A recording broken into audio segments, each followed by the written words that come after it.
Happy Friday, happy Saturday, happy day, welcome. Happy to be here today. I see a Peter Brook. Say hello. Say hello, where you're from. Hey, hello, Chris. Happy Friday to you. I see a Rhonda too. Yay. I have to stop meeting like this. Were you guys just in Rob's live or something? UK Chris, wonderful. Glad to hear it. Hello, good morning, good afternoon, good evening, wherever you are. Good day. Greetings, friends and fellow seekers. You were in a live last night. Very fun. Hey, Carolina. Welcome back. It was nice to see you on Wednesday. Today I went with the floaty globe light things. Very cosmic, surreal feeling. Peter, thank you for asking, my dear friend. I am well. I had 3 days where I was sort of choppy, but Joanne and Rhonda and Erica. Hi, Maria. Good to see you. Welcome.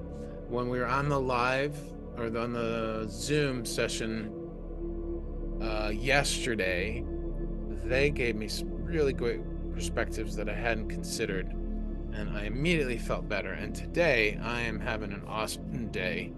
I just spent, well, I had a private with somebody earlier today, which was just beautiful, absolutely lovely. I love doing the privates. We can go so deep and just focus on them and have so much fun. Just love it.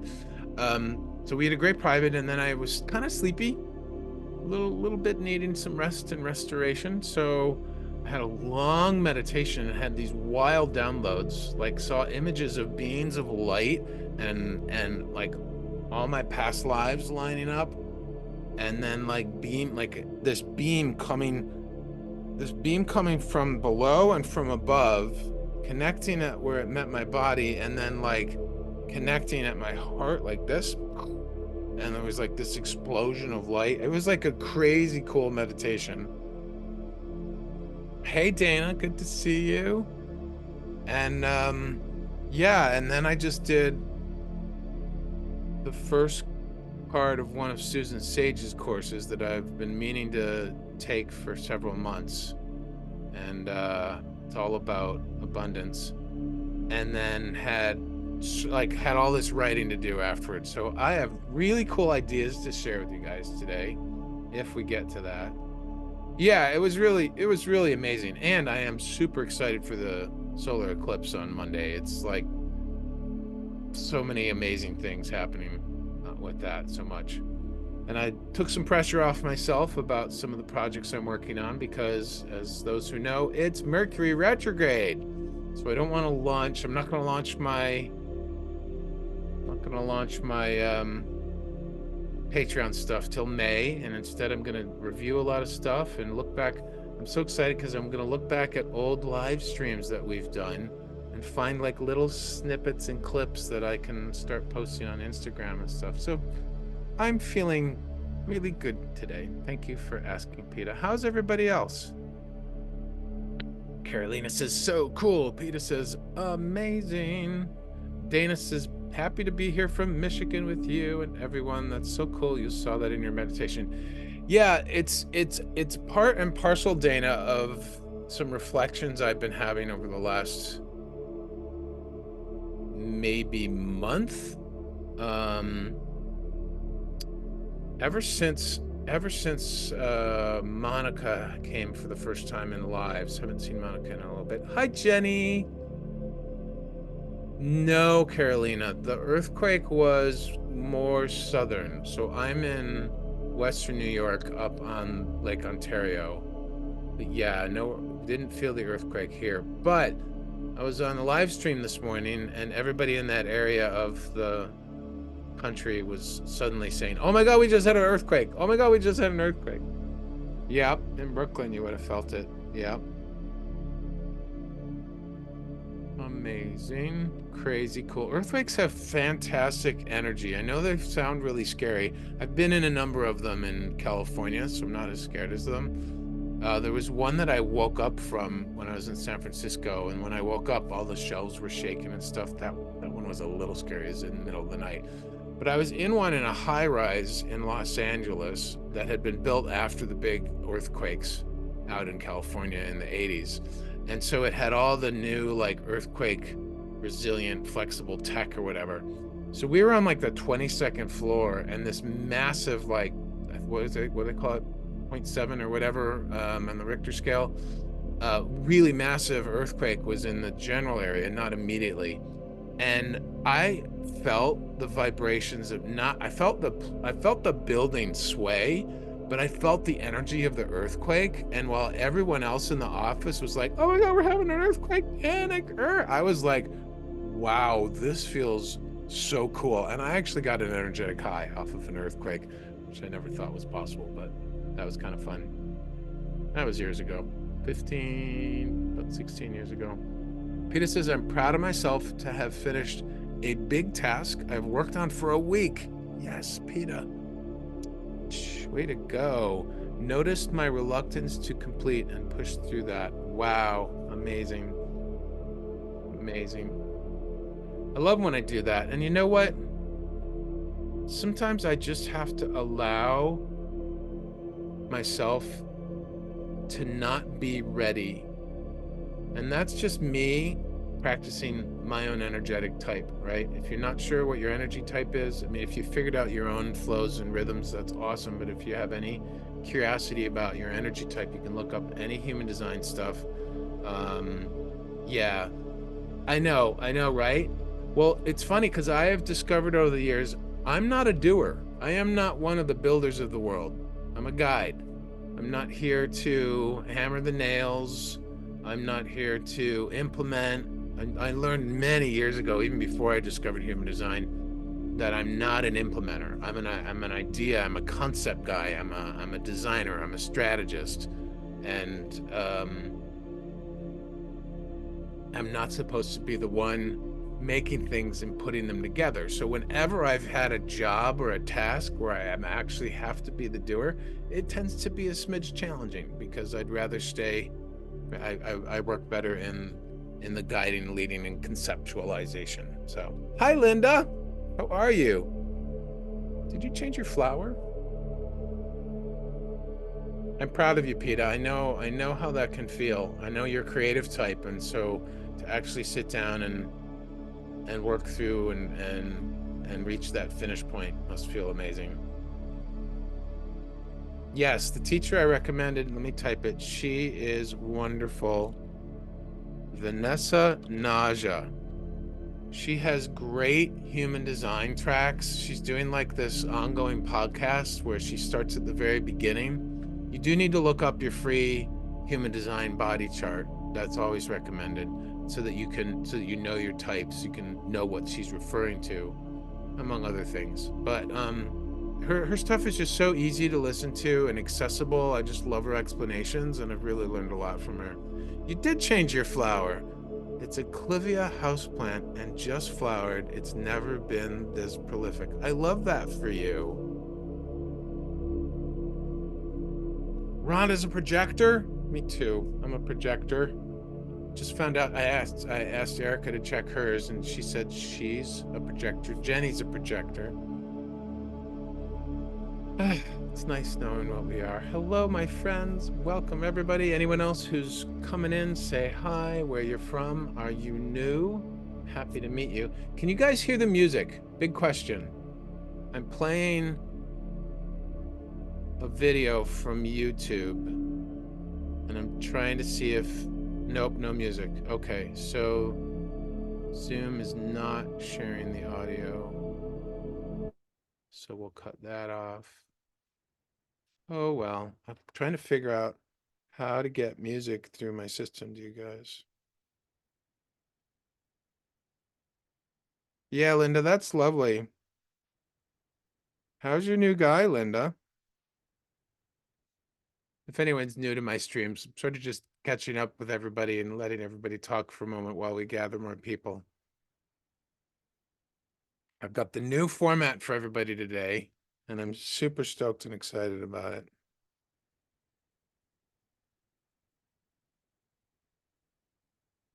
What do we go with here? Balance all chakras, deep meditation, healing meditation. Let's do healing meditation music.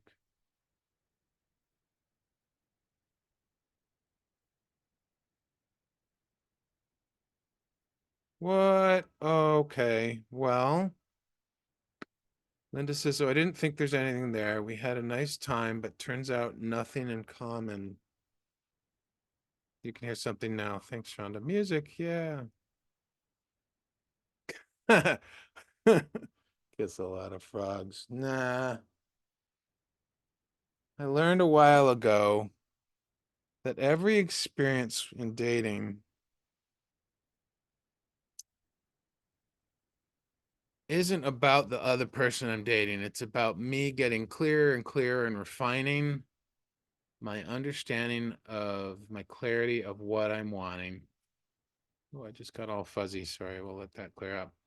And so each experience, instead of feeling sad about each experience that quote unquote didn't turn out, I would just take it as, oh, that's some more refinement. That's some more clarification. And that means I'm that much closer because my understanding, my inner standing, as Jackie Mancuso likes to say, because my understanding of what I'm wanting, the clarity of what I'm wanting is unfolding, is expanding. I'm that much closer to the person that I want to be with. And Linda, particularly for you, my dear, based on what you've shared with us in the past, to just show up for the date is amazing. And so I'm really, really proud of you. I'm happy for you. It's great. I really hate dating too. I just want to meet somebody and start a relationship. But I mean, meet somebody that I want to have a relationship with and date them, right? Because I want to woo them. But I don't want to date all around. I guess that's the way I have to be clear and say that. So Linda says, I hate dating really. We had so much fun the first 2 times we met up.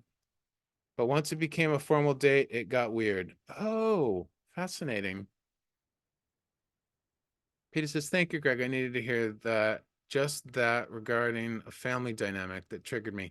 Yeah, I mean, it's something that I took from Abraham Hicks. So anyone who knows Abraham Hicks, so they're always talking about, well, they were when I listened to them a lot back in my day. Um, they were always talking about how we're in this continual process of refinement of what our clarity, right? Of what we're wanting. And that it's really all just about preferences, you know? It's like I like broccoli, but I hate cauliflower. Does that mean cauliflower is evil? No. Does that mean cauliflower is a bad thing? No. Some people love cauliflower. Some people's parent moms fixed cauliflower in the way that they really liked it. My mama didn't, unfortunately, you know, but it doesn't make the thing evil. Like, so if I try something new, if I meet somebody new and it doesn't work out, right? It's not about that person. It's not even about that event occurring. It's about how my desires and the clarity around those are continuing to get refined and expanded. Does that make sense? He was so flirty until it was a formal date, but then it got awkward. Interesting. I'm sensing, Linda, that I don't know, it might not be over. You might be surprised. I think when we get too serious, I know for me, when I get too serious and forget that it's just in the moment to have fun and stop thinking about the future and how somebody fits and all that, when I let all that go, I can just have fun and enjoy the moment. You know, it could have been. I bet the awkwardness was just him being in a place and maybe he was facing something that he didn't, that he hadn't faced yet. Maybe, oh, maybe he likes you so much that he got really awkward and uncomfortable with himself. And then that came through to you. I bet that's the case. Yeah, it's either that or he's completely lost interest. So let's go with those two extremes. Wow. Okay. Welcome, anybody. Hi, Ella. Welcome. Yeah, don't lose sleep over it, Linda. You're awesome. You are an amazing human being. You showed up for some date experiences. I love that for you. I haven't had a date in years, so I will enjoy that experience. How do you say it? Viscerally through you. Anyone here for the first time? If you are, my name is Greg Phillips. I am an energy healer and intuitive guide. I love to help people on the path towards their own heart. And I often share all sorts of interesting insights that I get along the way. And I love our little growing community here. If you're looking for community, this is a great live to be in. We also have a wonderful circle, or what do you call it? A group, an insight timer called Circle of Love. And it's not super busy, so it's not something like that it would always be blowing up your phone with notifications, but we do like to share and we do care about each other a lot. Hey, Sovereign, very cool name. I love that. Welcome. Where are you in from or connecting from? Yeah. So what I do here is um I have a gift. That I call ChakraTouch. I got it about 15 years ago and didn't really say yes to it until last fall. And when I said yes to it, everything just started unfolding. And well, I sort of said yes a year ago when I did some experimenting with it. But I found out that using the chakras in my hands, I can tap into other people's chakras and I can see their energy. And I'm just become an observer and a witness and kind of a channel for love, not kind of, but a total channel for love. And what I found out was that their energy started to show me the quality of its movement. It would show me shapes and sounds and images and practically whole movies. And then as I described and reflected that back to the person that I was working with, um, we were able to actually I could guide and coach them on how to use the energy to whatever resolution the energy wanted in the moment. That could have been physical healing, could have been a breakthrough, a pattern of thinking that had been stuck, or just general relief, or even just a little bit of an insight. And so here we are, like several months later, doing IT lives now. And I've been doing readings here on the live, but I have a new format for us this week. And that is a group-wide general reading, which I was experimenting with last week with my council of advisors or so, whatever Rhonda called it. I forget what do you call it. Yeah, it's super cool, Dana. I really, really love having this gift, and I'm continuing to learn about it. It's continuing to expand.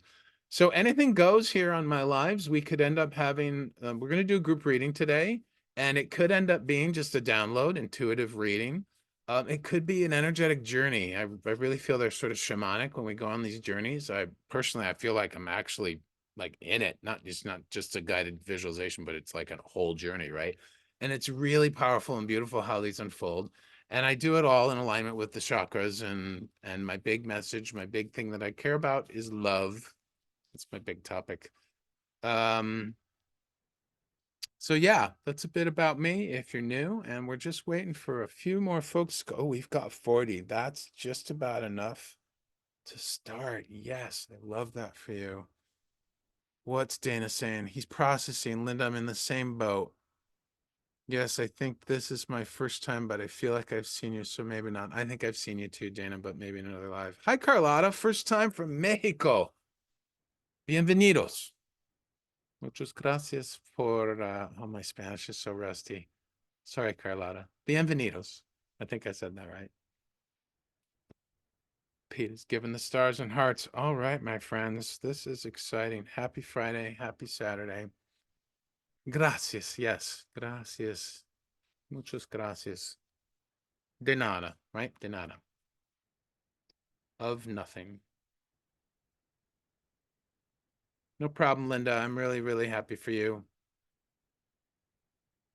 Results don't matter as much as the experience do. Cool. So, I had a huge download before the live, and I might end up sharing it, but I think I'll save that for later. So what we're going to do to start, my friends, is we're going to start off with, I like to just get us kind of in touch with ourselves a little bit more deeply. We'll start with a little meditation to just really drop into our intuition. And what I invite you to do through the process, I will guide you through this. There'll be a point when I offer up the idea of letting a thought, a question, a topic, whatever guidance, so whatever thing you're wanting guidance around today, to just bubble up and come forth. And this is really helpful if like me, sometimes have like multiple things you're kind of curious about, right? And just go with the flow, my friends. Don't If nothing comes up for you, don't worry about it. Your intuition isn't broken. It just means you're open to general guidance or whatever comes out.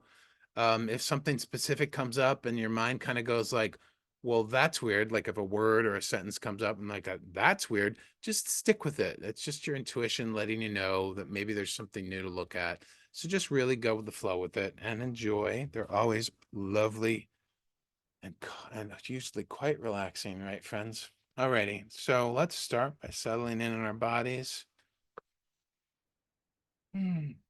Close your eyes and begin by placing your left hand on the center of your chest, right, on your beautiful heart chakra, and then place your right hand gently and comfortably over it. Make sure your arms are relaxed and comfortable.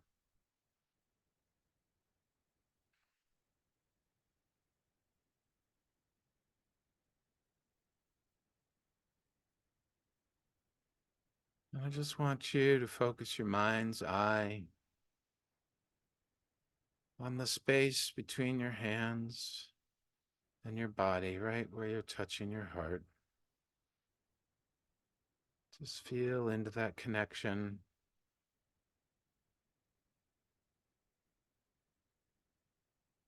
As you do so, become aware of any stiffness or tightness in your body in any particular location. Give a little wiggle, a little stretch. Encourage and invite it to relax with each breath in and out.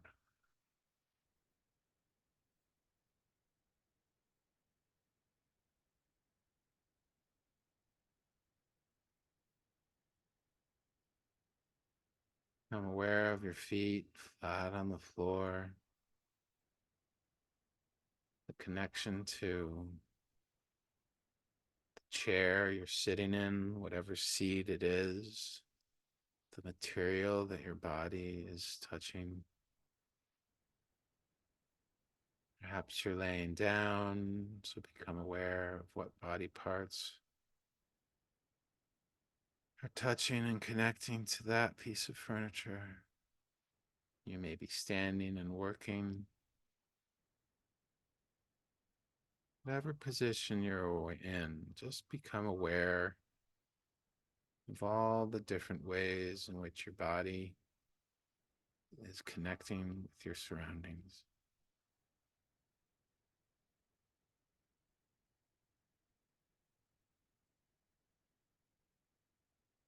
With each breath,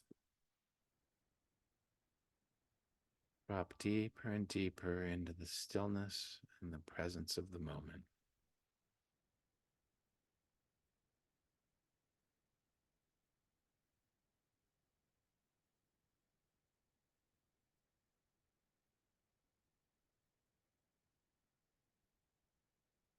Let your thoughts and the sounds and the smells and the senses all around you just wash over you.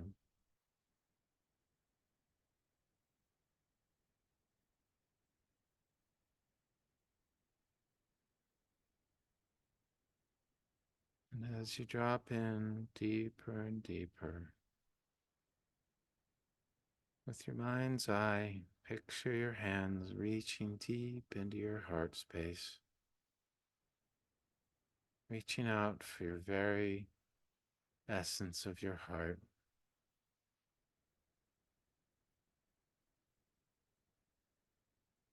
When your hands arrive at your heart, gently reach forward, picking it up with love and tenderness and holding it in your hands.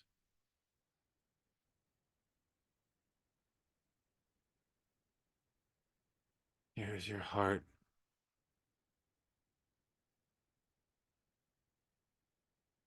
very essence of how you connect with love, to the divine.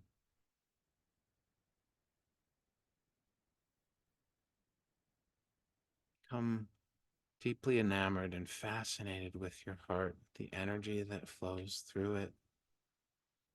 Hearts have this amazing and unique quality of holding all its different characteristics at the same time: tenderness and strength, open and closed, full and empty, broken and healed. All of these qualities exist within your heart in every moment, with every breath.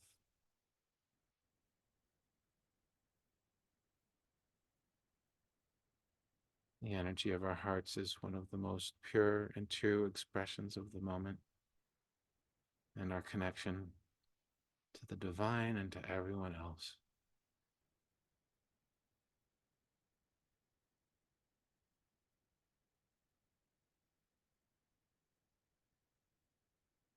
And as you're pondering and peering at your heart with tenderness and compassion,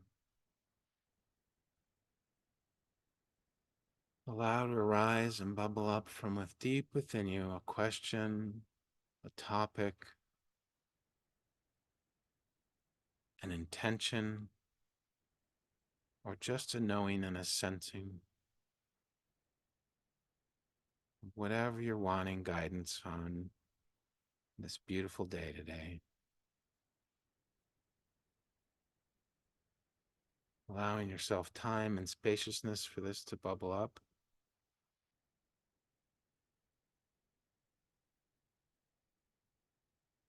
There's no need for analysis or judgment or story around it. Just allow it to come forth. If nothing's coming forth, just continue to be in the moment with your beautiful heart.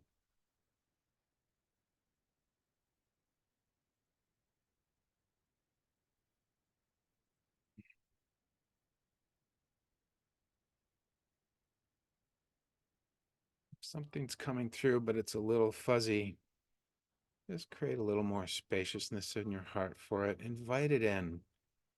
Even say, I welcome more clarity around this topic. Or even saying, I invite any message, any wisdom on what I'm needing today.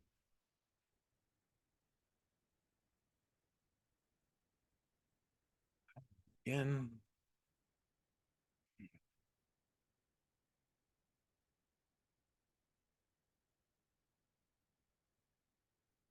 scan the group energy and see what we're looking for.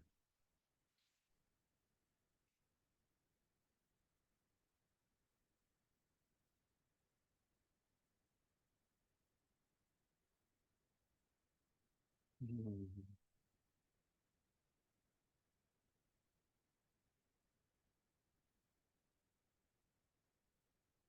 Mm. Getting a lot of energy in the crown chakra.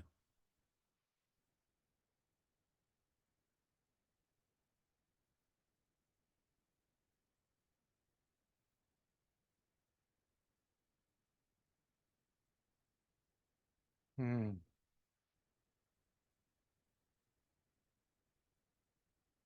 Mm. I'm seeing, I'm seeing us in a huge, vast space.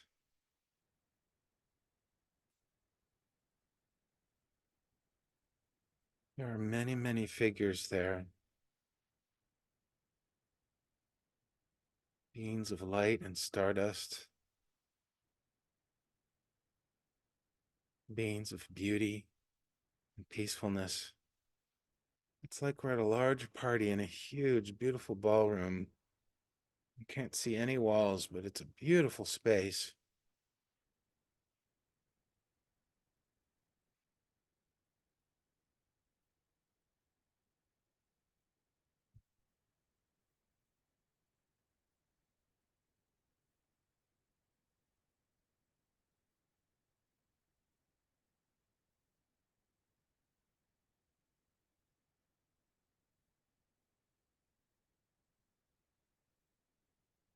And we're all holding something except for these beings of light.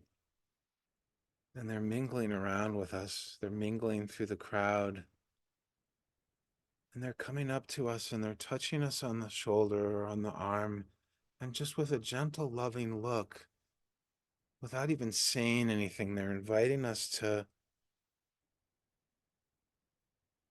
oh, wow. They're inviting us to come to the center of the room and place what's in our hands. I can't see yet where they want us to place it, but they're just like wandering around, sort of like it's like it's like a spiritual networking mixer, and they're just sort of floating, not floating physically, but they're just sort of moving through the crowd very gracefully, gently, and they're touching each of us, different ones of us on the shoulder, on the elbow, kind of like, hey, it's your turn. Come forward to drop off your item.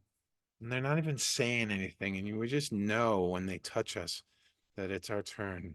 And we just watch as each one of us steps forward into the center. And what's there?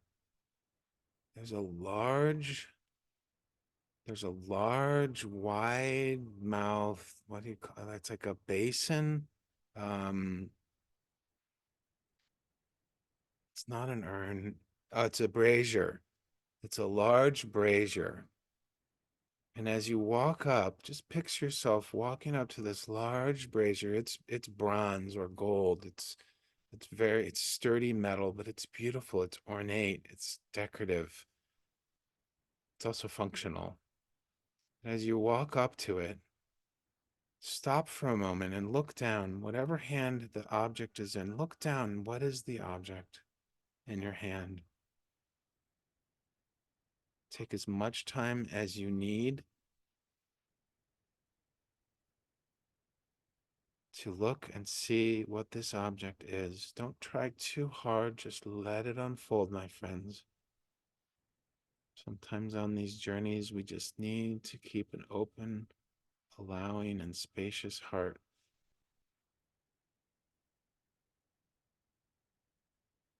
Whatever the item is, don't think about it, just observe it.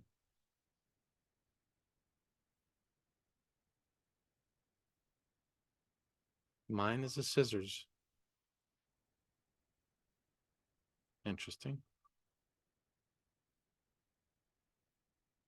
An old scissors from back in the day. It's entirely made out of metal. The handles are colored, painted black.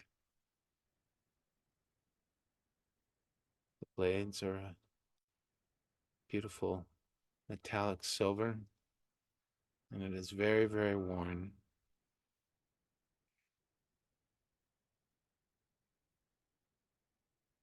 I seem to recall it was my favorite scissors growing up. But today, as I see it in my hand, I recognize it as the mental device that I use to separate myself from all that is.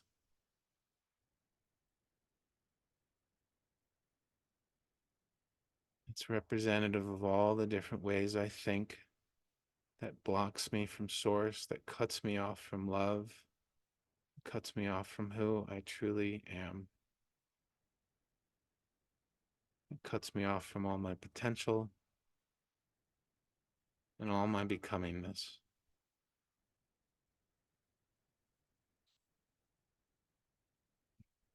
One of the beings of light approaches me again and lovingly puts its hand on my shoulder.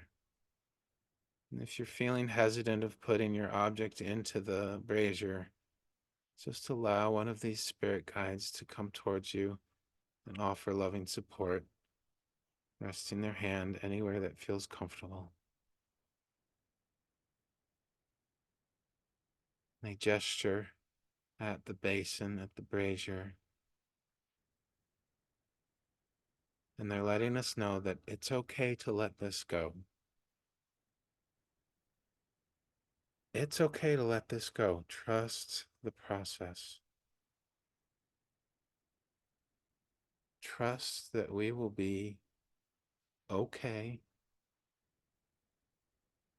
by letting it go.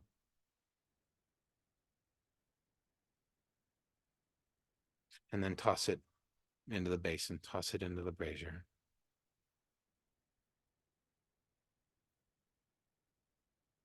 And step back a moment and just observe as the rest of us continue to encounter this object and eventually release it, tossing it into the brazier.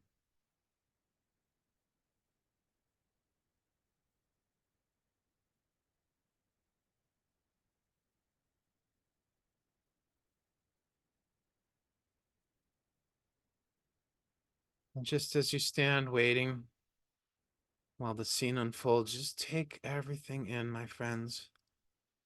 We're in a vast hall. It's much bigger than how many people are here, and it seems to be filled with hundreds of beings, not just the 64 of us. And just look around the room like you're on vacation and checking things out, being the witness, the observer, and taking it all in. Look at each of us in the room, each human, and take a good long look at all the different beings of light that are surrounding us. There's beautiful pillars and columns in the room that are holding it up. Everything is decorated, lavishly decorated. We're in a celebration hall.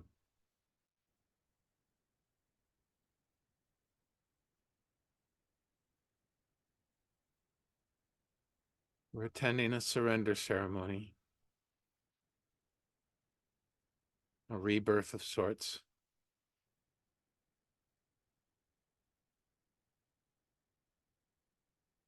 The light beings begin to distribute torches to each of us.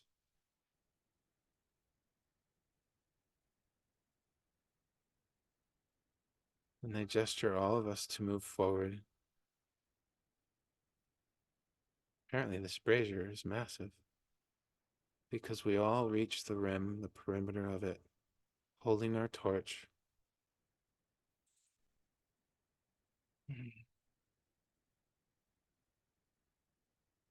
We're waiting for a sign, for a signal.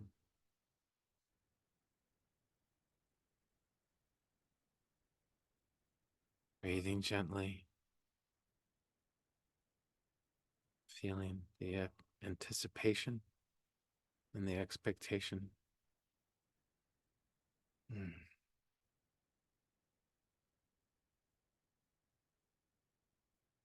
And a loud bell rings. Om, om, om. And as it rings, we know that that's our signal.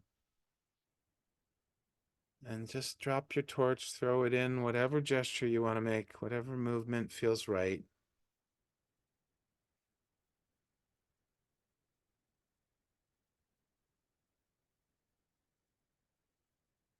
Watch as the brazier lights and flames burst up into the sky. It's warm, but it doesn't burn us.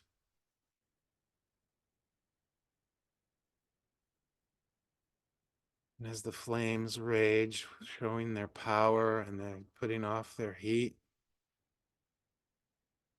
you can feel the object that you put in melting or burning away. Everything associated with it being burnt away.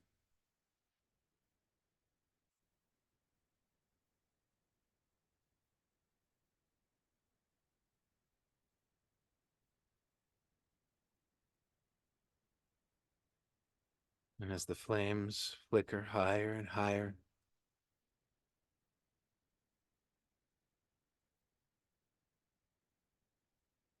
The room begins to clear.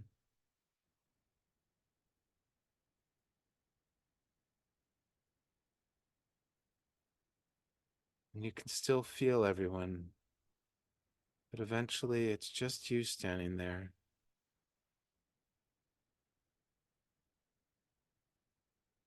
enjoying the warmth and the light of the brazier as the flames begin to die down.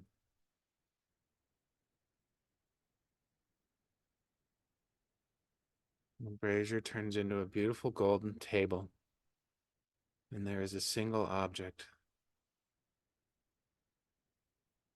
resting on the table. It has a marble top, this beautiful table, and the base is made of gold. It's more of a pedestal, I think, a large pedestal. This object is a small box.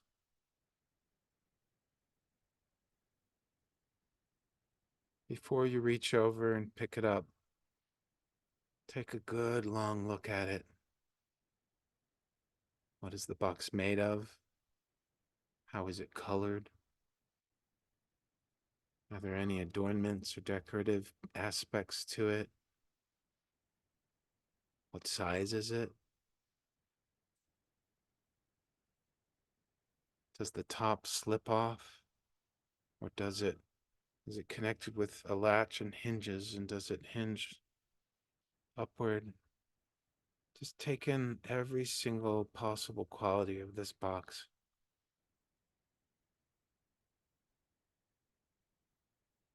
For within this box lies the benefit of your letting go, the blessing of your surrender.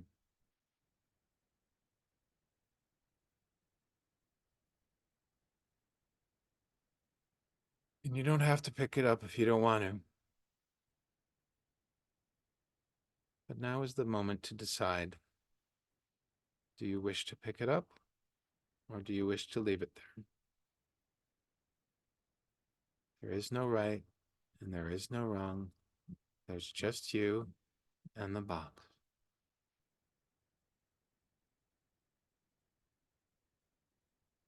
You might choose to leave it there and open it. You might choose to pick it up and open it. You might choose to pick it up and carry it with you. Or you might choose to walk away from it.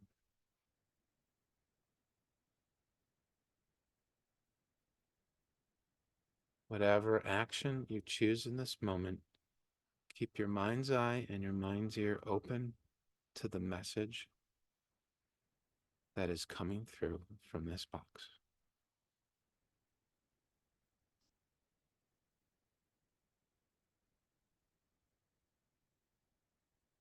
If you are one who chose to open it,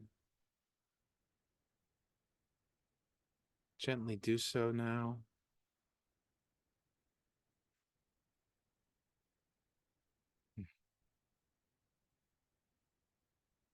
And look at what's inside.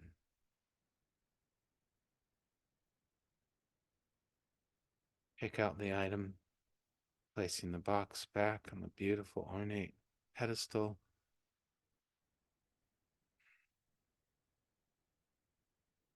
And hold it lovingly in your hands.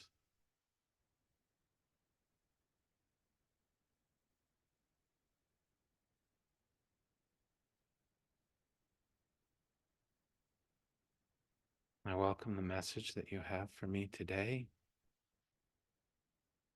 or another time.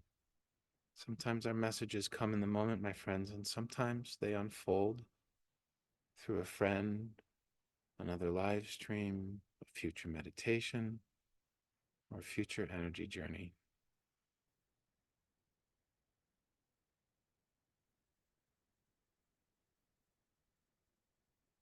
Whatever you receive, hold it close to your heart, or place it in a beautiful pocket where you love to keep things. And turn away from the pedestal and begin your walk back to your body, back to the moment, Back to the now. Gently and gradually become aware of your hands, your arms, your neck, your head. Gently move your shoulders.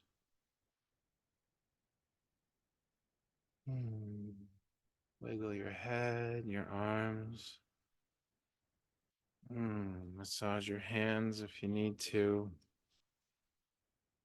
Stretch your legs.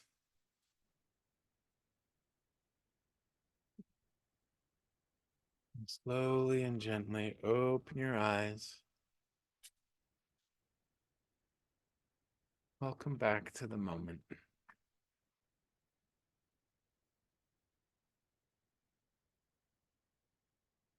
Hello, Gary. Welcome to you, my friend.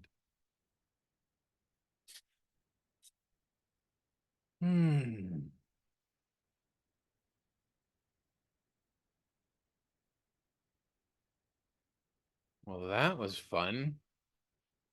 In all my lives, we've never gone on a journey where we're all there.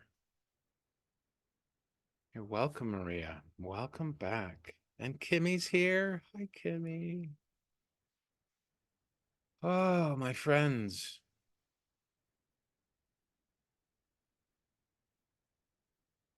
So, the next part of this live is an opportunity for folks to share or ask questions if you want to get clarifications on what you experienced.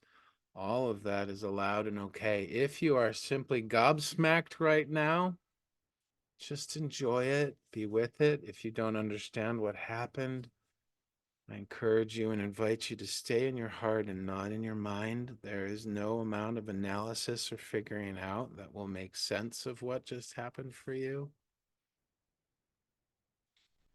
Allow it time and space to unfold. Carolina says, wow. Peter says, beautiful. Carolina says, they still need a little more grounding. Yeah. Carolina is still floaty. Yes, indeed. That was a very special place. I don't know what the significance of that location was, but I have a feeling we went somewhere that might actually exist, not necessarily physically, but energetically. Sovereign says, beautiful. Thank you. You're welcome. Violet, this was much cooler than today's earthquake. Oh, I bet. My friends, who wants to share? I welcome and invite anyone who wants to share their experience. Sometimes, if you're not understanding what happened, just expressing and telling the beautiful story of it can help bring more awareness. So, and everybody's welcome to share in any particular order. Peter says, I need to go buy myself a pink rose quartz heart crystal. Is that what you ended up with? I wonder. Carolina says, my goodness, I felt like I traveled somewhere in another dimension. I do too. That's how I feel on these. That's why I call them journeys. They're not just guided meditations. I really feel like we energetically go somewhere. I feel like I tap into something and bring you all along, basically, like a tour guide. I'm an energetic tour guide. That might be my new business label. Peter says quartz. Oh yeah, quartz, not quartz. Kimmy says, I was sitting back quietly, but now I need to say hello, my friends, from the land down under, or as I like to say, my friend in the future. Hello, Kimmy. It is eclipse energy, Linda. It is coming up. We are 1, 2, 3 days away. Carolina says, my object was a lock, oh, like actual padlock, near my throat. My message was, confidence is within. Near your throat. That's fascinating, Carolina. So confidence is normally associated with the solar plexus. Um, but near the throat would mean having confidence of expression, right? The element of the throat chakra is sound, and it's most often associated with sharing our emotions, our thoughts, expressing our boundaries. Um, yeah, that's amazing. I love that, Carolina. Peter says, when the light beings touched us, they lit us up in different colors of light. Oh, wow. Very, very cool. Rhonda was my object, was a baby. They brought me a golden bassinet to put it in. I did not burn it. Okay. Yeah, see, anything goes, my friends, in these journeys. Sovereign, outer body experience of release of what is no longer needful for me. Yes, I love that for you. That feels like a full body surrender right there, Sovereign. Wow. Kimmy was with everybody and threw in diamonds, but what was left was a beautiful cup that was filled with love and passed around. We all drank from it. Thank you, Kimmy. I appreciate you sharing your cup full of love. That is cool, Rhonda. I agree.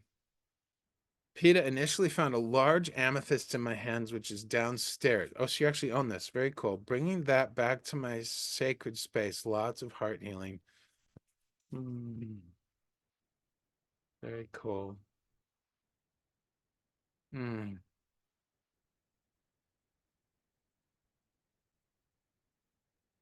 I just feel how wonderful this vibration is, my friends. This space that we have journeyed to and then brought back.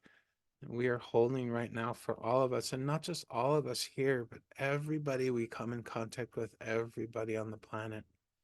Every time we raise our vibration through these journeys, every time we open our hearts to the messages that intuition and spirit guides offer us, we take one step closer to reconnecting with everything. So beautiful. Rhonda's box had a small mirror in it.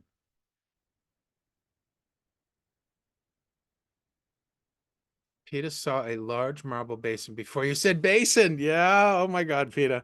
You and me, everybody. So cool. Maria found the beautiful red apple of Snow White. Wow. What would that mean for you, Maria?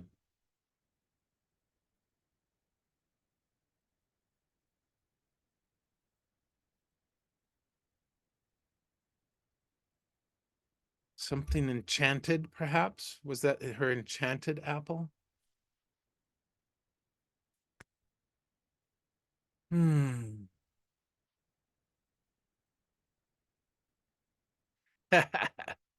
I have a feeling this apple is not poisonous. Yeah. Wow. I just got an intuitive hit for you, Maria.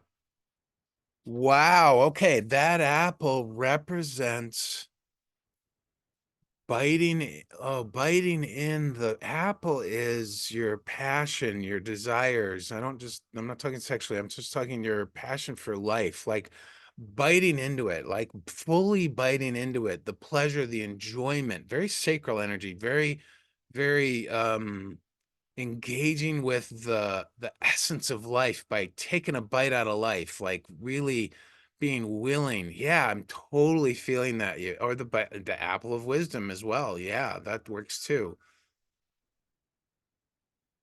Yeah, do that, Carolina. Whatever you need to do to ground, my dear. Yeah, Maria, this apple is an invitation to you, my friend. I'm totally feeling that. Totally sensing that. This apple is it's so ripe and so red and so juicy and so delicious and so beautiful. It's representing that invitation to bite into life, to really immerse yourself into the joy and pleasure of life. Okay, good. Maria had a similar intuition. Thank you for confirming it. I love that. I mean, that just came to me. That I love how this stuff unfolds. Very, very fun. Hmm.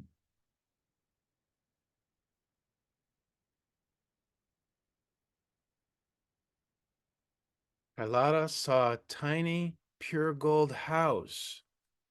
Ooh, was that the first item in your hand or the item in the box, Carlotta? How did that unfold for you? Rhonda looked up the giving up the baby, handing over an aspect of oneself. How can I know which aspect of that is? Rhonda, I would bring that into a meditation, would be my suggestion and encouragement. Try to visualize it exactly as you saw it in today's journey, and then ask it questions. inquire with that part of yourself to what its nature is, you know? The first item, Carlotta. Okay, and then what happened? Did you throw that into the brazier, into the basin? And what does a tiny pure gold house mean in terms of release or surrender, right?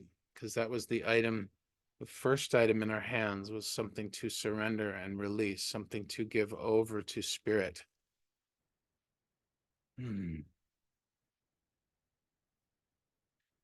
I love how every person's journey is different, right? In some certain subtle ways. Of course, I leave space for that, but yes, you threw it in the fire. And what item did you get back, Carlotta?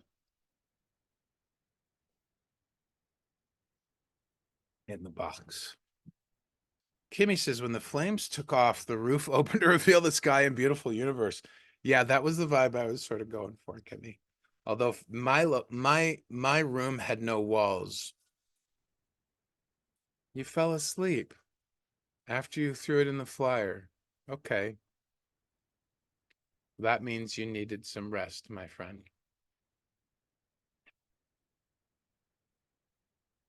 If you're ever meditating and you fall asleep, please, I encourage you, do not judge it. That's exactly what your body needed in the moment. It means you went into such a peaceful, deep state that you were actually able to relax and get some rest. It happens to me all the time. Yeah, it's the expanse of us, Kimmy. I agree. So, yeah,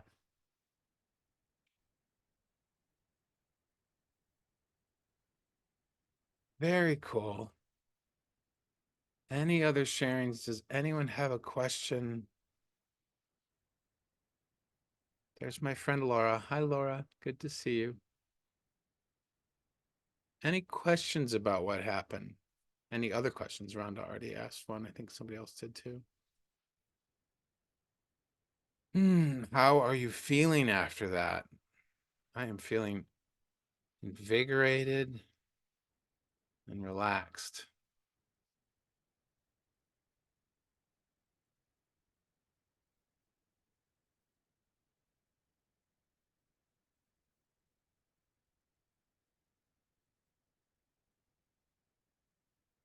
Hmm.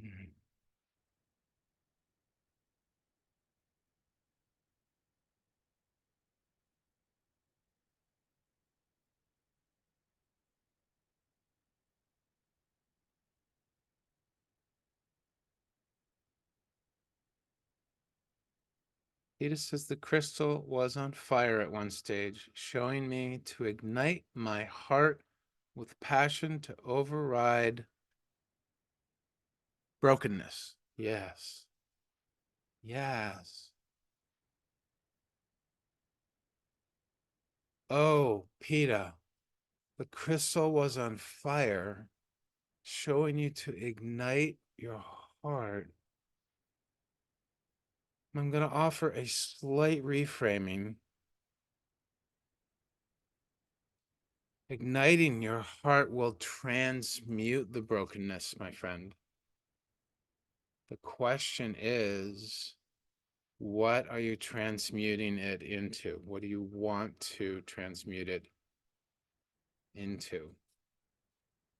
Sovereign is feeling blissful. I am glad to hear that. Creativity, yes. Beautiful.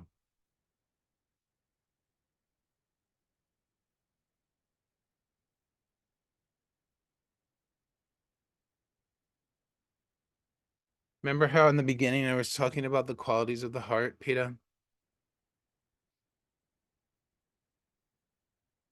I always like to present the different qualities and how they exist at the same time because the essence, the meaning that I'm trying to convey is not the duality, but the unity, if that makes any sense. So if we consider, how do I express this? Because what's coming through right now is this notion of of reframing this idea of the brokenness as being something separate from our wholeness, right? That they're not actually separate. The heart can hold all of it at the same time, right? And so let's think about it. Let's say we have a heartbreak or a disappointment, right? The heart feels that deeply. The heart's resonating with that. But as that broken heart, or as that discouragement or disappointment begins, as we begin to use our mind and our focus to shift it and grow it, or as it just begins to heal and shift over time, then an element of that disappointment, an element of that brokenness, just like we were talking about earlier, feeds a bit, like we were talking with Linda with the dating, feeds a bit more into our clarity, feeds a bit more into our desire, for what our preferences are, for the unfolding of that. So each little bit of that is connected to the healing, is connected to the wholeness. They aren't separate, right? It's almost like the two sides of the same coin, but I like to think of it as existing. This is why I'm doing like this, existing in the heart together at the same time, right? So no matter how down we feel, no matter how bad we feel, in that same existence, in that same moment, the same beingness is our wholeness, right? Because it's those moments. If we were always happy and joyful, we wouldn't be able to sift, we wouldn't have these experiences where we can sift and sort through different preferences of what we want and what we don't want, right? Of course, we don't want to get stuck in the mind's analysis of it. We don't want to get stuck in the current of perseverating or repeating what makes us feel bad mentally, right? We don't want to be telling the story of what we don't want. When we tell the story of what we don't want, we are sending the energetic signature of what we do want out. But in order to align with what we do want, in order to get to that place of receiving it, we're wanting to sift and sort and get clearer about the story of what we do want. And we want to make that story one of the best vibration we can get, right? Kimmy hears you singing. Yeah, yeah. In the same way a crystal, Peter says, has inclusions and chips, etc., it's still exquisite. Exactly. We're human. We don't need our diamonds to have the most amazing, perfect facets, right? Those develop over time. One facet here, a crack there, whatever. It's all good. Peter says, yes, Kimmy, that will help my third chakra. Exactly. Yes, wonderful. Carlotta, message, let it evolve. Process, flow, patience, like alchemy. It does take trust, my friend. I agree. And there's something really, I'm glad you mentioned the trust. I was thinking earlier today, oh no, did I just lose this? I was thinking earlier today about an essential aspect of trusting the universe. Ah, it's gone. Maybe it'll come back. Let me see if I can reach it. Essential aspect of trusting the universe.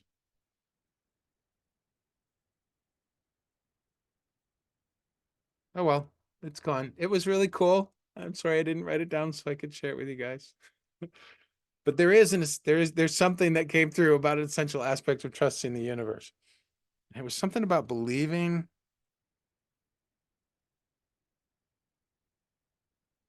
Well, the message I'm getting now from my guides is the concept of inevitability. Has anyone heard anyone ever talk about inevitability? Anyone heard about it? Abraham Hicks talks about it. Well, they did when I went to their, yes. So for those who haven't heard about it, inevitability is this notion, right? So this may depend on what you believe, but this is my belief system. This is what I understand. So inevitability is the notion that anything, first off, it starts with understanding that anything we ever want in life is not about the thing. The things are all out here. They're the manifestations of how we are wanting how we think we're going to feel when that thing manifests. But that's living backwards or upside down, right? Because energetically, the minute we are identifying something we don't want or expressing a desire for something we do want, the universe, source, spirit, the divine hears that and immediately answers our call energetically. So out in the great continuum of all the oneness is not somewhere, but energetically, what we wanted, what we've expressed that we want, either no matter how clearly or how loosely it is, immediately begins to exist energetically. For it to become manifest in the world, in the physical, we need to align with its vibration, and its vibration is that of love, because the universe only ever vibrates at the frequency of love. It never vibrates at the frequency of depression, anger, disillusionment, discouragement. It's always vibrating at the frequency of love, which is the highest frequency we currently have access to on the planet. So the notion of inevitability is that when we die, we lose our body, right?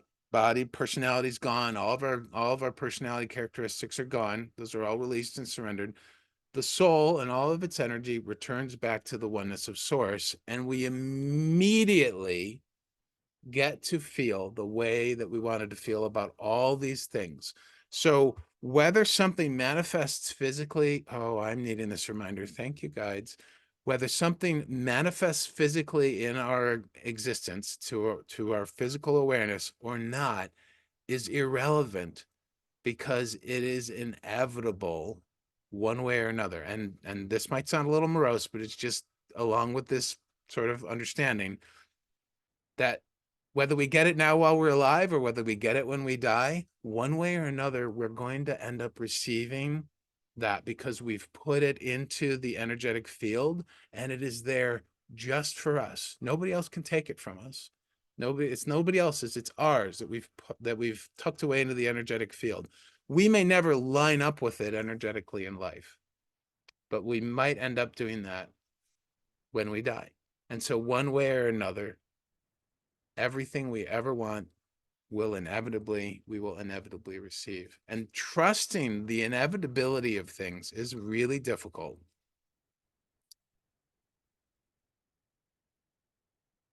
I'm not sure if I explained that well, but that was the end of the message from that.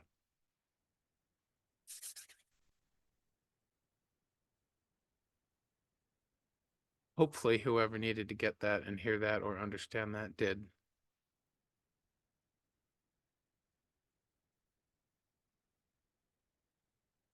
Thank you for the hearts. It is deep. But think about it. From that belief, from that understanding, is there any separation? If I am destined to receive everything I ever want, whether it's in life or in death, because everything is energy, if I am destined, if it is inevitable, am I truly separate from it? Is there truly any separation? I think the answer is no. Sovereign, when you want something with all your heart, that's when you are closest to the soul of the world. It's always a positive force. The Alchemist by Paulo Coelho. Yes, beautiful book. I haven't read that in ages. Dana was going to write That's Deep too. Cool.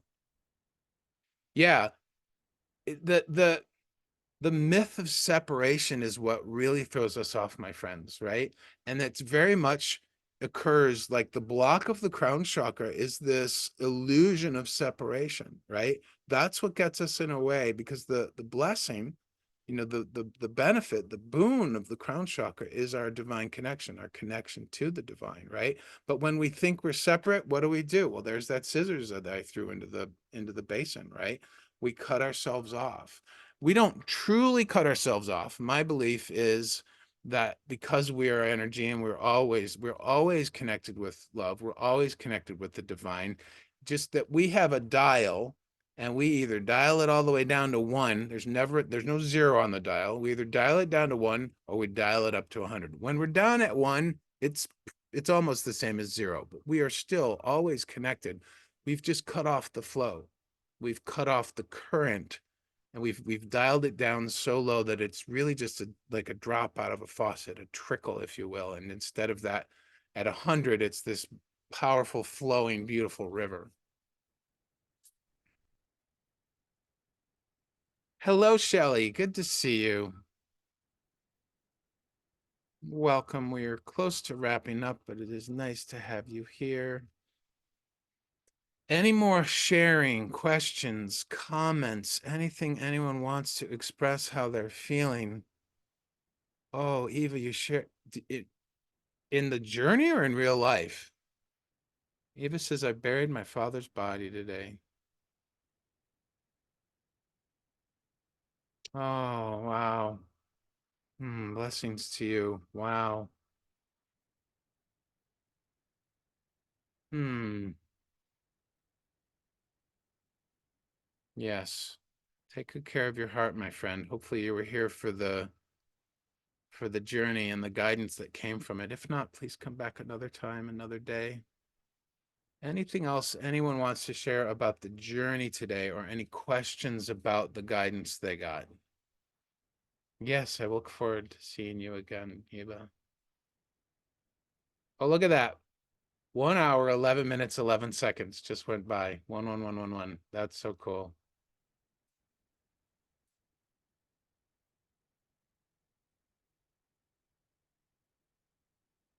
Hmm.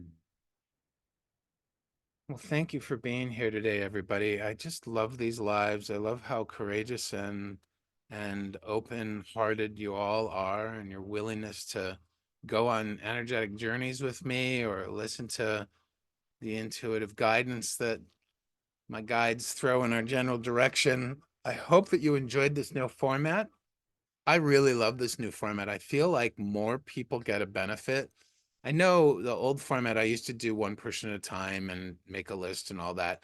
That was nice, but I could never do more than 3 or 5 in an hour and a half. And yeah, I really think so too. Peter says, I feel this was a powerful technique. Oh, the download I was going to share. Thank you, Sovereign. If you got, yeah, let me read that and then we'll do our closing meditation and wrap this up because I need to go check on my dear friend Marty. We don't have an health aide to help her this evening. Okay, so context. I was meditating this afternoon after doing a private session with a client, and it was a beautiful session. And I was feeling tired, so I decided I would just take some rest through meditation.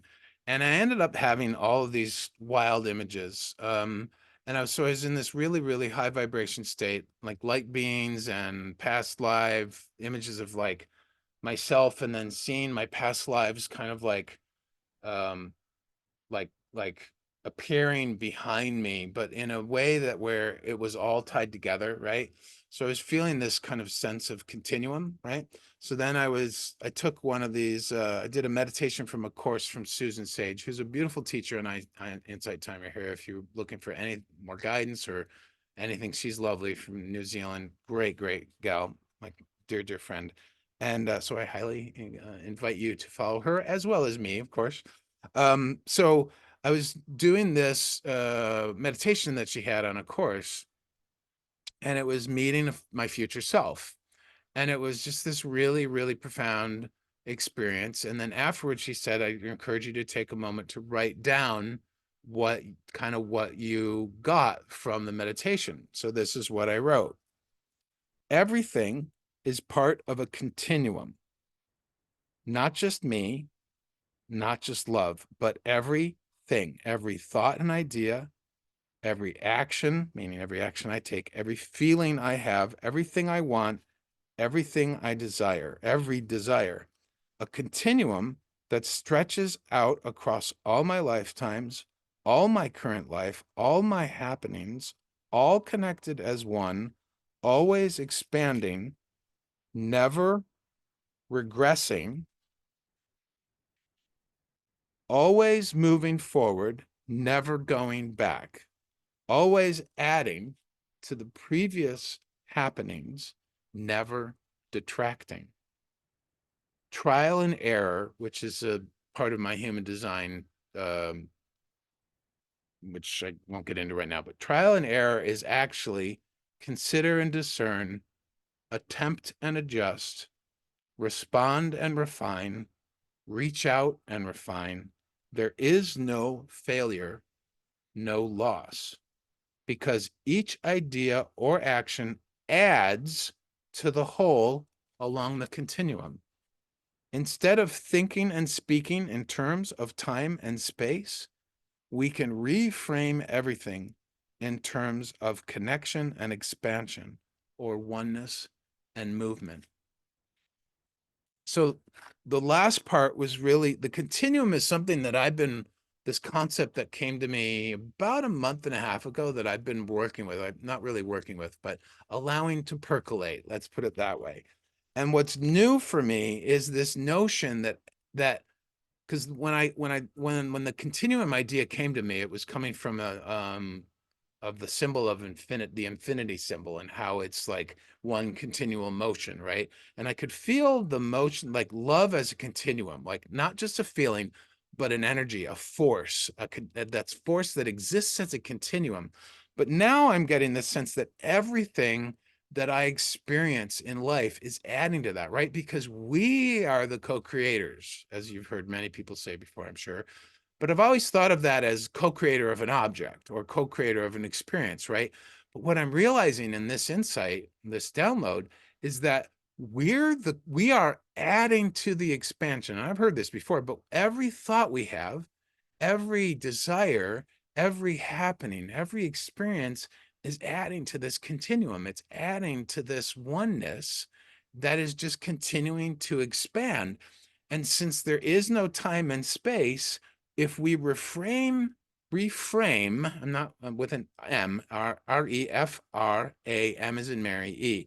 If we reframe everything in terms of connection and movement, or connection and expansion, or oneness and expansion, then I think we are making a stronger alignment with the connectedness, right? Because let's think about something. Let's say you've been saying, let's say, what's a good example? Let's say you've been thinking about, oh, I wish I could go back to whenever in my life, or I just want to, maybe you're frustrated with maybe the state of your body, or the state of your employment, or the state of your house, or whatever. And you look at it and you're saying, I just wish it was like it was 10 years ago, right? Or so there's a desire in there, right? But there is no regression. There is no going backwards. So the wish to go backwards is actually an illusion, because we are always only and ever expanding. We're only and ever moving forward, right? But then and also time and space is an illusion. So then when we're talking about what we're really wanting, well, what is it? Well, we're actually wanting to move forward into something that we're birthing, right? But even that, like, this is why this concept is a little still iffy for me. But if we reframe it in terms of connection and movement, we're not saying I want to go back or I want to go forward. We're actually saying I want to connect with the expansion. Yeah, that's it. We're actually saying I want to connect with my expansion. It's now. Exactly, Kimmy. Yeah. We're wanting. Oh, yes. That ties to what I was talking about earlier, about every time we have desire, it immediately manifests energetically. That's what we're wanting to connect with. There's no future, my friends, to get with. It's in the now. And we can, but the movement, because a continuum has that notion of not just time. It's not time, it's constant movement, right? And the movement of that oneness, I feel like I'm getting super esoteric now. I apologize. I'm getting a little, the energy's so high, I'm kind of losing some clarity. But yeah, dude, thank you, Rhonda. Yeah, I don't know how to yet reframe everything in terms of connection and expansion, or oneness and movement. But if the essential nature of the universe is oneness and motion, because and emotion is energy in motion, in my understanding, my belief system, then everything we're wanting is an expression of connection, expression of oneness, an expression of expansion, expression of movement. So this is the big question next for me, is like, what does that reframing look like? And I don't have the words necessarily for that. So that was the download I got. And I think I might actually turn that into something to post on my socials. That could make a really good Instagram post. So there, that's my sharing of the download. Peter says, getting it, the feeling, the language of heart space. Yes, wonderful. Thank you, Peter. Joanne, this sounds really fascinating. Sorry I missed everything. Well, I am recording and I did check the audio to make sure, unlike on Wednesday. I'm sorry to anyone who wanted to rewatch Wednesday's live, but the audio went the way of Mercury retrograde. But today I'm recording, so we'll hope that the whole recording worked. Hi, Joanne. Good to see you. Yes, yes, it really was a beautiful journey, Joanne. I think you would love it. My friends, I think that I am complete. Are there any more sharings about your journeys or questions that you may have? I'm going to continue to work on this notion of continuum because this is what my future self told me in the meditation from the course I took this afternoon. And I am really curious and intrigued by it. What I've been working with, not so much working, but conscious of, is my thinking how my money is separate from everything else I experience, which only brings me suffering when I think that way. Cool. PETA is complete. Thank you, Linda, for your loving donation. If anyone else is feeling called from their heart to donate, I openly, warmly receive it and welcome it. It means so much to me. This is my business and it supports me. I'm currently saving money for a laptop because I need to move in the near future. And I can't take my beautiful gaming PC with me because I will be a nomad and I do not know exactly where I will land yet. Anyways, if you are concerned about Apple taking the 30%, Violet, our friend here, Violet 108, found out a couple weeks ago that they're taking it from anywhere. So whether you donate here on an Apple platform or you donate on my profile page, it's not making a difference. They're going to take 30%. If you don't want them to have that money, I totally honor, respect that. I mean, from my perspective, something is something. It's better than nothing, right? So donating here and me getting 70%, I'm cool with it. But if you don't want Apple to have it, then go to my uh, IT teacher profile, look on the About tab, and scroll all the way down at the bottom.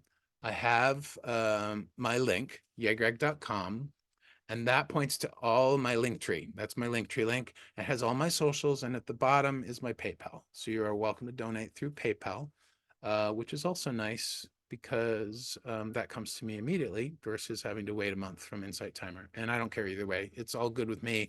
I just appreciate the expression of your love and appreciation and the support for my work and my business. Also, if you do like connecting via socials, there's a few of us who have. Please check out that link in my Insight Timer teacher profile. My socials are there. I do like meeting people there, and I am slowly growing that.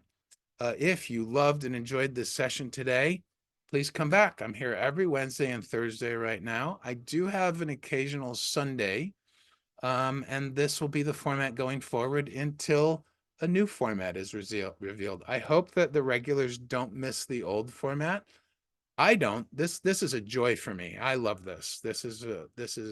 It just fills my heart to know that I can guide everybody at once on a journey and that everybody can gain a benefit of some sort, whether it's just feeling more relaxed, a little bit more blissful, or actually getting the guidance that they seek. So thank you so much for being here. I need to go and check on my dear elderly friend Marty, and I look forward to seeing you all next week. Sorry, what's the word? Happy solar eclipse. I hope you all have an amazing solar eclipse on Monday. I know some of us, like me and Nancy and others, are in totality for it, and I am just super, super stoked. And I just hope that you really enjoy it. Drop in and feel the energy or whatever time it is on the planet for you for that. And many blessings. Let's see what else you're saying. Thanks for the hearts, Carlotta, and the thumbs up from Violet. Appreciate you. Thank you, Maria, for your lovely donation. Thank you so much. Thank you just guys for being here. I love to gather with you. Really like building community. Linda, I do it on live so that others follow suit. Oh, I think a lot of teachers experienced a downturn after the whole Apple thing because people got sensitive about, and rightly so. Nobody wants Apple to take more than they really need, I guess. I don't know what I don't really have a big opinion about it. Anyways, thank you, Linda. Kimmy, namaste to you. Peter, thanks, Greg. Rhonda, thank you so much. Yes, yes, buddy. Dana, can you tell us what the eclipse will mean for you, just for clarification? You mean for me personally, Dana? Because it's different for everybody. If you really want to understand, if you're new to astrology and you don't know your astrology very well, definitely go to Astro. I can't put links in. Go to astro.com. Oh, you know what it is, but how will it help us energetically? Um, I know it's big energy, and I don't have a super great explanation for it, but the person who does is Jackie Mancuso here on Insight Timer. She will be holding a live that morning talking about the eclipse. She's in Central Time US, and so she does her lives at 8:15 Central Time. She's wonderful. I know many of us here have visited with her before. But she's actually going to be talking about the solar eclipse that day. She's going to be I mean, I know where it is in the sky. It's going to occur at 19 degrees Aries, 24 minutes. So for me, what's so impactful is that the eclipse, which I believe is a solar eclipse, initiates new beginnings, like fresh starts and all that kind of thing. And with a massive ton of energy, because the sun is getting covered up by the moon temporarily and then revealed again, right? So there's that whole energetic dynamic. But for me in particular, it's on my ascendant, conjunct my Jupiter and my Venus, which are all really, really important portions of my birth chart. And I'm just really looking forward. Yes. But you spelled it slightly wrong, dear. So let me type it in. She spells her first name with a QUI. Jackie Mancuso here on Insight Timer. Good friend of mine. She supported me in launching my Insight Timer presence, and just a wonderful, wonderful guide, and really knowledgeable. I love her intuition and her astrology teachings. Yeah, Linda, the world is a little squirrely right now. All right, my friend. Yep. Thank you, Violet. Thank you for, I always need people to help type. Astro.com is the best place to look up your birth chart. You do need to know your birth time, your birthplace, and your birthday. If you don't know your time, it makes it a little harder. You won't know exact houses and things, but yeah, it's always, you can always start without the time. Yeah, we go. Yes, Peter, I am an Aries ascendant at 19 degrees, 34 seconds. So the solar eclipse is happening 10 seconds. Unfortunately, that means it's in my 12th house. I was hoping it was in my first, but we'll see. Snap is right. Do you too? Yeah. Well, another reason that we connect. It's all rolled in together. Dana, I wish I knew where that lands on my birth chart. Oh, okay, I do know all that. How do we figure out the houses? That's the stuff I don't know. Yeah, the houses are a subtlety that I'm still learning about over the years. What you're wanting to pay attention to when you do your birth chart in astro.com is, for in particular regarding the solar eclipse on Monday, you're wanting to look and see where 19 degrees Aries is in your chart. It may be a little harder to do on some charts. I'm lucky because 19 degrees is my ascendant, but that is where the solar eclipse is going to be happening for you. So what that means is that's you look and see where 19 degrees Aries is and what house that is. What the house is literally, think of it as the house, an area of life. I don't have all the houses memorized, so I can't help with that. Jackie's really good with that. But you can do a Google search for what, let's say it's in your sixth house. You can Google search for meaning of the sixth house. And that is the area of your life that is going to get energized by the eclipse, right?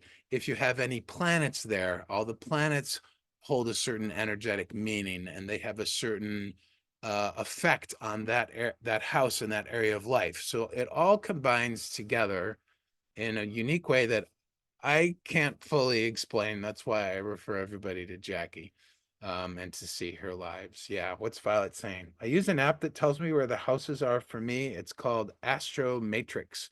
Thank you, Violet. So wonderful. Dana, Taurus Sun, Capricorn Moon, and Libra Ascendant. Yeah, you really need your birth chart to figure out where 19 Aries is. Anyways, 19 degrees Aries. Yes, 1-9. Thank you, son. How do you say that? Sandhya? Yeah, Sandhya. 19 degrees. Yes, exactly. Well, that's because there is no 90 because all all signs only have oh, 30 degrees? Yeah, I guess so. 1 to 29. Yeah, no problem, no problem. Great question. All right, my friends. I have to go check on Marty.